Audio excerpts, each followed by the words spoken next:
Srivasa Govinda. Hare Krishna, Krishna Krishna, Hare Hare, Hare Rama, Rama Rama, Hare Hare. We're going to continue reading from Srimad Bhagavatam, Canto 3, Chapter 23, Text 49. Patim Sah Pravrajishyantam tada lakshayo shati bahihi samyamana viklavena hridayena vidyuyata.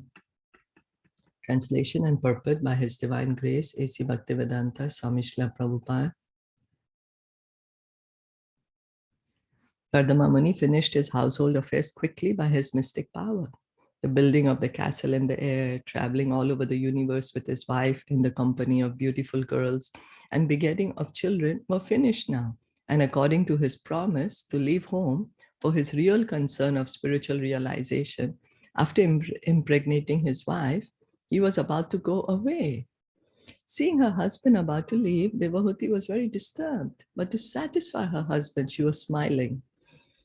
The example of Kardama Muni should be understood very clearly. A person whose main concern is Krishna consciousness, even if he's entrapped in household life, should always be ready to leave household enticement as soon as possible. So he made such luxury things for her. How much he did for her. Looked like he's never going to leave. Looked like he had gotten too attached. But what happened? He's leaving right away. He's leaving now. He's saying, well, I gave you the children. Now I need to go. I can't be here still. So that's how it is. Because his heart was already, Krishna conscious. Not easy position, right? What do you think? Yeah, definitely not easy. Yeah, not easy. When you are already renounced, like not attached. Yeah. And such a beautiful palace, beautiful wife, beautiful children. Then we don't have how to give it up, right? But his heart was already attached to Krishna, so he was able to do it. Likhanti adomukhi bhumim padanakha manishriya uvacha lalitam vacham nirudhya shru kalam shane.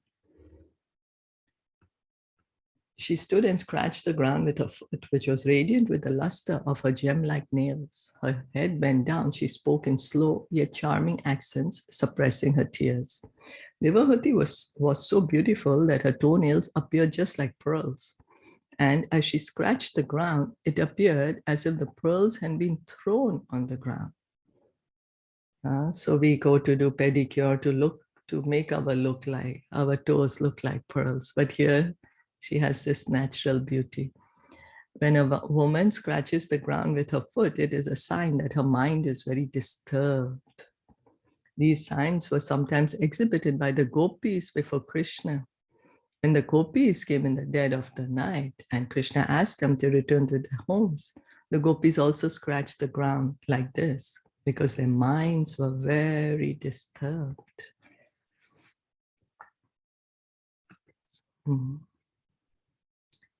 51 Devahuti Ruvacha Sarvam Tad Bhagwan Mayam Upovaha Pratishrutam Athapi Me Prapanaya Abhayam Datum Arhasi. Shri Devahuti said, my Lord, you have fulfilled all the promises you gave me. Yet, because I'm your surrendered soul, you should give me fearlessness too. So Devahuti requested her husband to grant her something without fear. As a wife, she was fully surrendered soul to her husband, and it's the responsibility of the husband to give his wife fearlessness. How one awards fearlessness to his subordinate is mentioned in the 5th canto of Srimad Bhagavatam. So 5th canto of Srimad Bhagavatam, very beautiful because it's gotten all this teachings of Rishabdev to his sons, of I think Jar Bharat also. It's all in the 5th canto. A lot of wonderful knowledge is there. So one who cannot get free from the clutches of death is dependent And he should not become a spiritual master, nor a husband, nor a kinsman, nor a father, nor a mother, etc. It is the duty of the superior to give fearlessness to the subordinate. So it said, what is our fearful? We are all fearful of something or the other. Someone might be fearful of uh, old age, someone is getting fearful of disease, some of us is fearful, of different things, of being alone, of each of us have our fear. And the greatest fear all of us have, oh, I'm going to die, I'm going to leave this body, where am I going to go after this? Where am I going to go after this? And so Bhagavatam says that it is the duty of the superior to give this fearlessness to the subordinate. The duty of the spiritual master, husband or parent, to give this fearlessness to the person under their care, to take charge of someone. Therefore, either as father, mother, spiritual master, relative, or husband, one must accept the responsibility to give his ward freedom from the fearful situation of material existence. Material existence is always fearful and full of anxiety. So Devahuti and Kardama Muni, she enjoyed for so many years, and she enjoyed everything went away in a flash. She felt it went away in a flash, and now again she's back, here in this position. That's how material existence is. Padam padam yat vipadam. It's always a danger at every step here in the material world. Fearful, full of anxiety. Anything can happen. Devahuti is saying, you have given me all sorts of material comforts by your yogic power. And since you are now prepared to go away, you must give me your last award. And what does she want? She wants so that I may get free from this material conditional life. So she understands that she's very attached. She's very attached to this material world, and that is what is causing her to be fearful. And she knows her husband is fearless. He's just ready to leave. He said, I finished my duty, I finished my promise, now I have to go.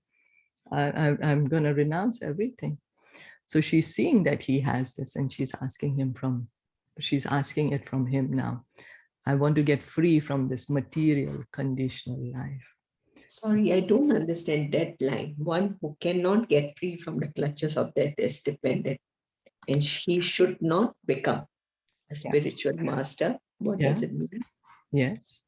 So what Bhagavatam is saying, that when we are becoming a spiritual master or a superior, a husband or a kinsman or a relative, we are taking a position of that I'm going to protect you, of a parent. Then what is the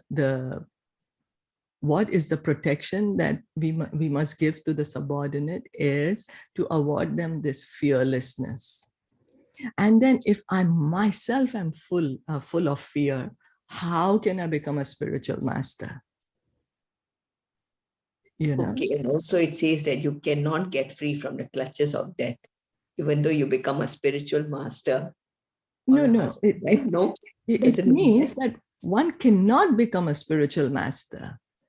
If one is still in the clutches of death, he's not a spiritual master. Then why? Because the duty of the spiritual master is to be able to take the subordinate out of this material world. That is the duty according to the Bhagavatam.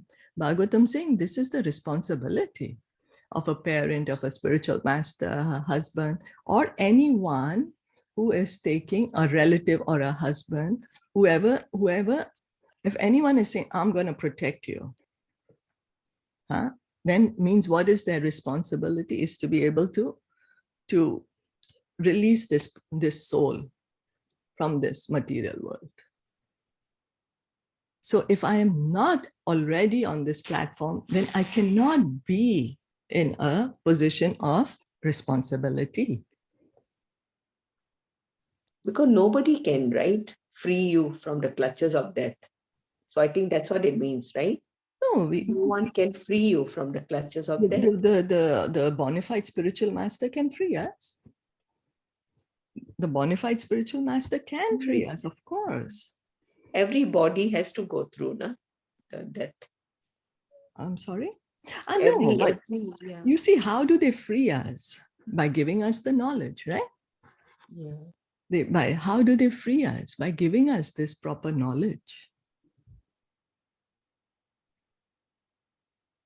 And how do we actually get free? We keep hearing that by the mercy of the Supreme Lord or his bona fide representatives, they can. Why? Because they are free, so they can free us. Liberate you, like. Yeah. That. See, now suppose I'm tied to the chair. I'm really tied to the chair, and you are tied to the chair. So I can't open you, you can't open me, right? But if someone who's free can come and open us both our hands. Yeah. So then that person who comes and opens, that person is taking the responsibility, But then it's saying here that he should not become a spiritual master. Yeah. Nor a husband, nor a kinsman. Yeah. So I'm a bit confused. So it means to say that just for the sake of occupying this position, if I take this position, but I am not able to deliver what this position actually means, I should not take up this position. It means that. Okay. Yeah, like each position, each post, and has particular qualifications, right?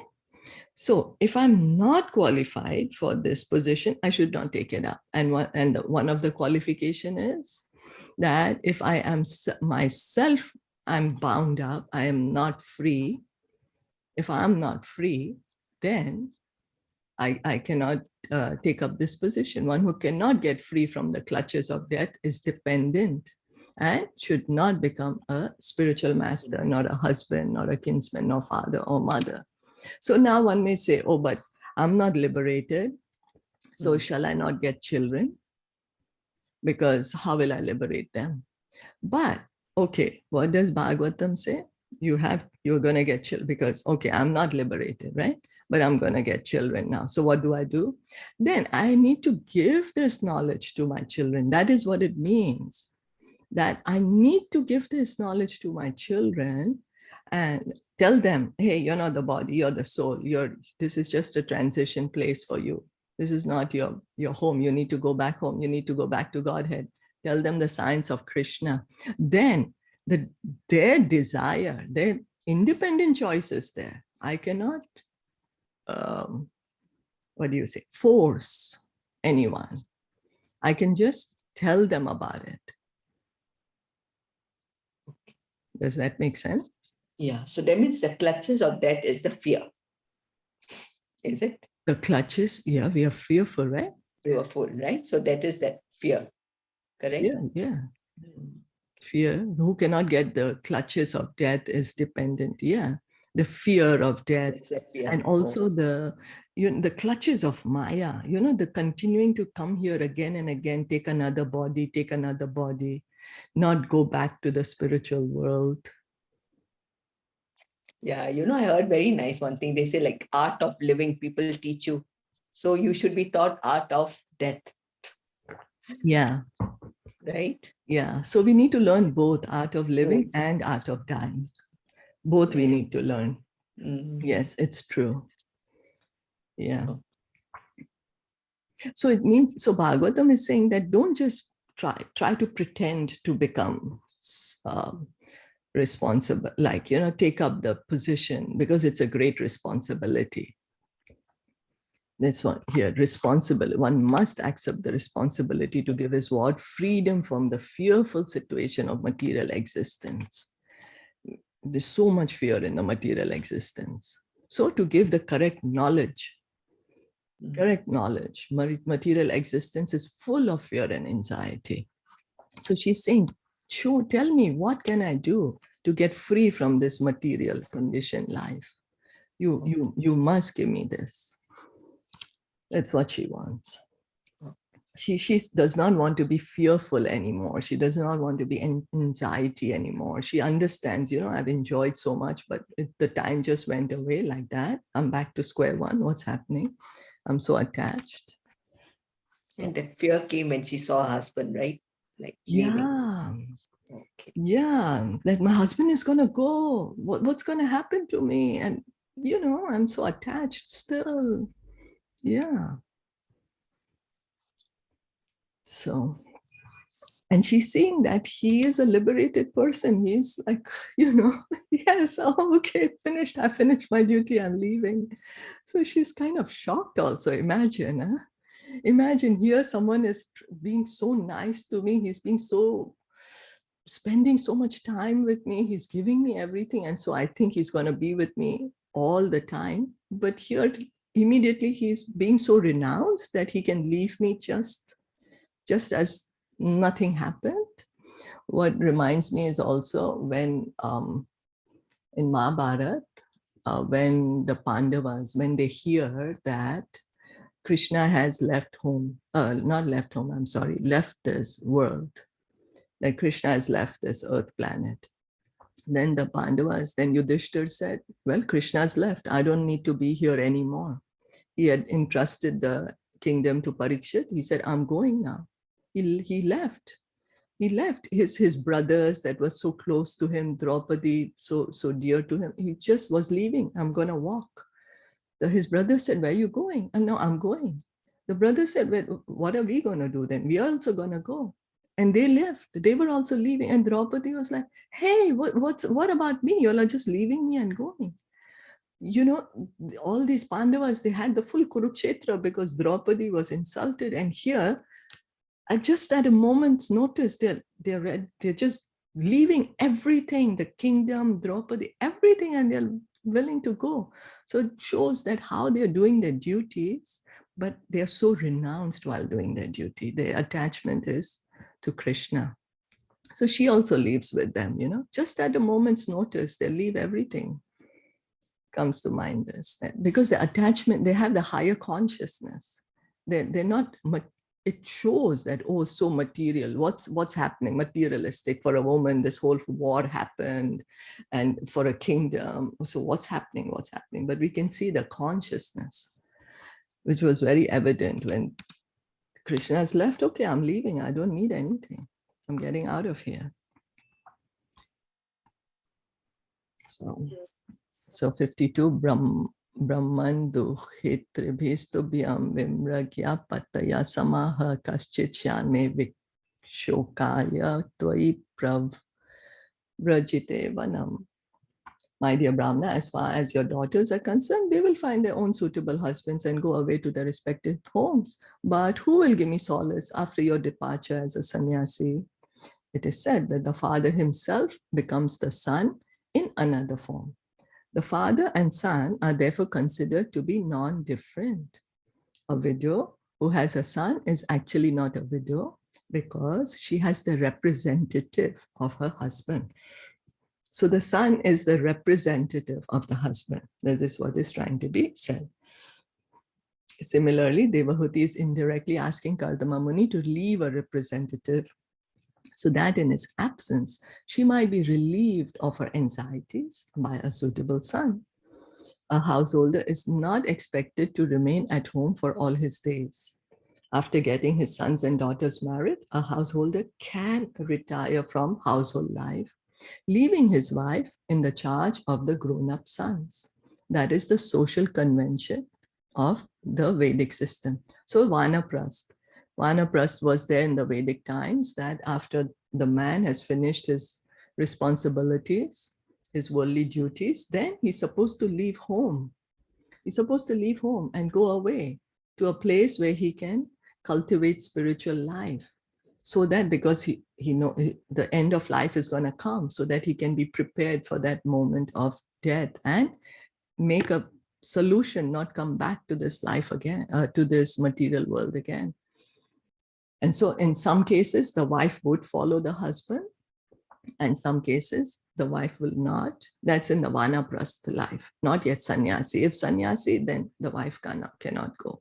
But vanaprastha, sometimes the wife will go with the husband. And then what's the idea is to cultivate spiritual knowledge. So now, but it's difficult to really go away somewhere, anywhere. Then can even sit at home and cultivate spiritual knowledge if we are at that, given completed all our material duties, to focus more on spiritual knowledge. So then what surprises me, why did she say that she follow him? Because he is like, I'm renouncing. Now I'm renouncing. So even he wants right? to sannyasi, not vanaprasth.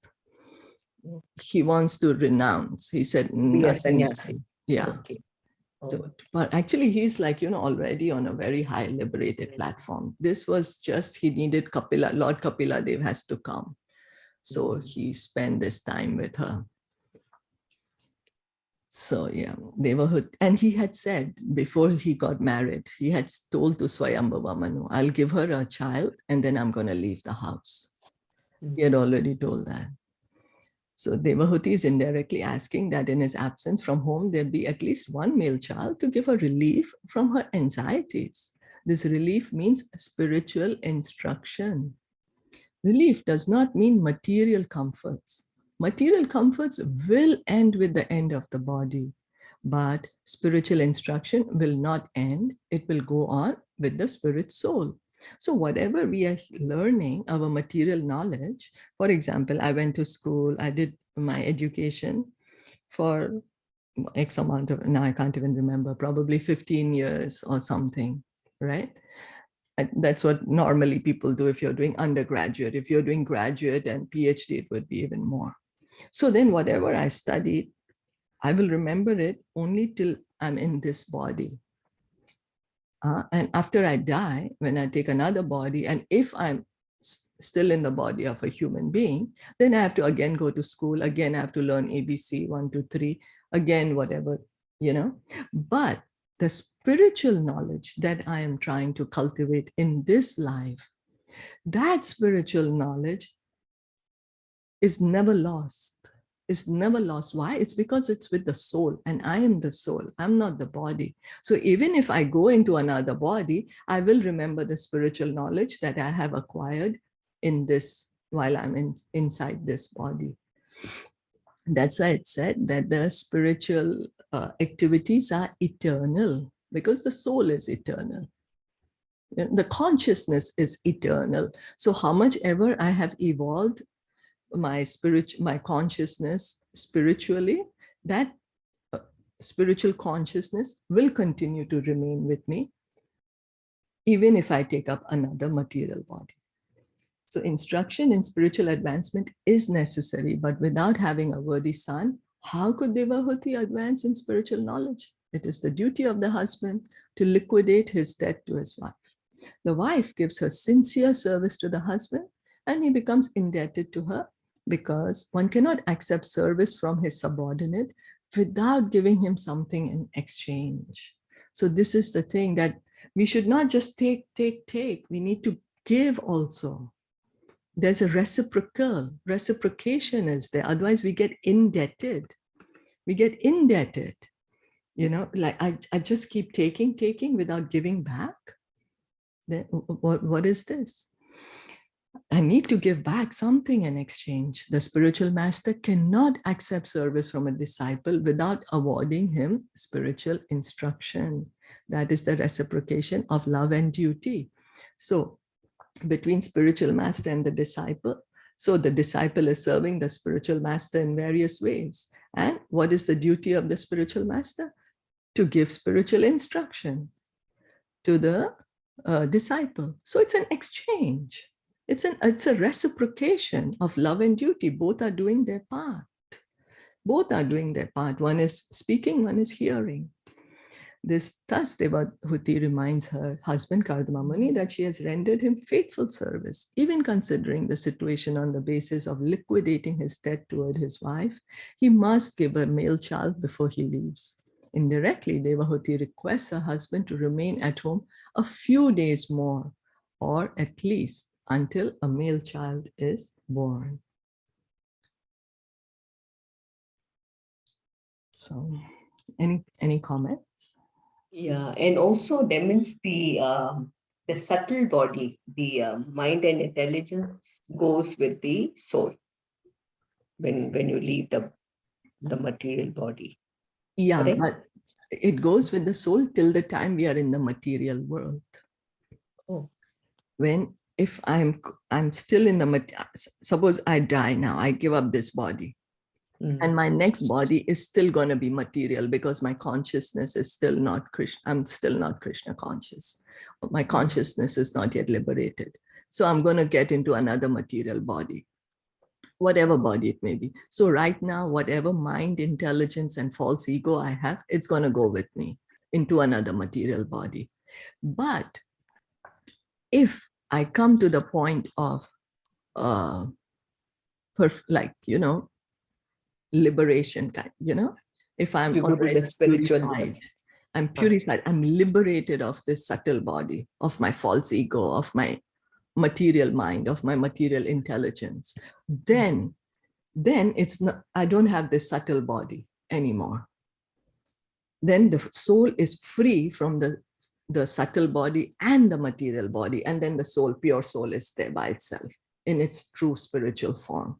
And then no need to be here in the material world. Go to the spiritual world. Spiritual world. Okay, so that means in the spiritual world, then you don't go with the subtle body. No Right? material mind, no material No false material ego, no mind. material intelligence. It's totally spiritual. Mm. Satchidananda. The consciousness is spiritual. The personality is spiritual. Nothing material. No. That we leave behind here. The sense of whatever our samskaras or who we think we are, all this, whatever is in our mind, our false ego, all that is left behind here then. We don't have that anymore. Why? Because it's become spiritualized. It's become spiritualized. So it's like dissolved. The false ego becomes the true ego. I'm a spirit soul, eternal servant of Krishna, eternal part and parcel of Krishna. So the false ego is already spiritualized. The mind gets spiritualized, becomes Krishna conscious. The intelligence becomes spiritualized. So there's no more. The subtle body is completely spiritualized then. And liberation, like that. Right. Yeah. So, thank you so much for joining in and listening in. Srimad Bhagavatam ki jai, Shila Prabhupada ki jai, Gaur Premanande, Hari Bol, Hare Krishna. So we are going to be coming soon to the main part of this, this topic of Kardamamani and Devahuti, when Lord Kapila Dev appears and he gives the instructions to Devahuti. They're very, very important instructions. Hare Krishna.